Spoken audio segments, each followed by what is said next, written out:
Faly miarahaba tomoina, izy moa ianao? Faly miarahaba anao a, faly miarahaba antsika rehetra. Tomoina Aratovisson ny anarako a, tonian'ny faritany Fimpima Frantsa sady anisan'ny tompon'andraikitra amin'ny fankalazana ny 70 taona. Azonao lazalazaina anay ve ny momba izay fankalazana ny 70 taona? Ny faritany Fimpima Frantsa moa dia nisafidy hoe hankalaza ny 70 taona, hanamarika izany 70 taona izany amin'ny lanonana maro. Alohan'izay nefa dia tiako ny milaza amintsika sy mampahafantatra antsika fa misy ny teny fanevan'ity 70 taona ity izay hoe sandratro ny teniko hisondrotany taniko. Dia misy ihany koa ny hira faneva izay efa zaraina amintsika zany any Antserasera. Anisany ihany koa zany misy ny clip ao anatin'izay. Dia ao anatin'ny fankalazana 70 taona dia nisafidy zany ny Fimpima Frantsa hiaraka amin'ny Eric Manana sy Tarika Feogasy amin'izao fanombohana izao zany. Izany hoe tanan-dehibe manerana ny Frantsa.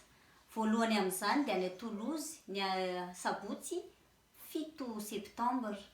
Manarak'izay dia misy ihany koa any Rennes izay iarahana amin'ny sampana mena masoandro ny asabotsy 14 septambra. Ny asabotsy 20 septambra dia any Avignon izay iarahana amin'ny sampana Marseille, Montpellier ary Avignon. Ny 20 septambra dia any Bordeaux iarahana amin'ny sampana Bordeaux.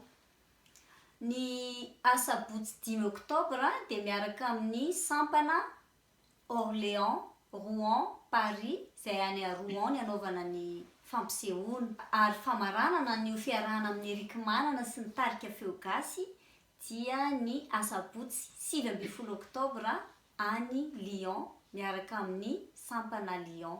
Izay zany eo amin'ny fampisehoana fa maro dia maro ny hetsika izay karakarain'ny sampana izay misy sampana 12 moa ato amin'ny faritany Fimpima Frantsa dia samy hankalaza an'io 70 taona io amin'ny endrika maro isan-karazany.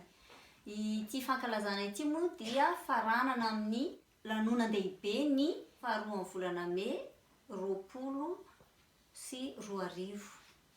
Inona ny hafatra tianao ampitaina tomoina? Ny hafatra dia ny fanentanana antsika rehetra ho tonga hanotrona ireo lanonana rehetra izay nilazaina teo. Misy maromaro izy ireo dia indrindra isika mpikambana ato anatin'ny faritany Fimpima Frantsa.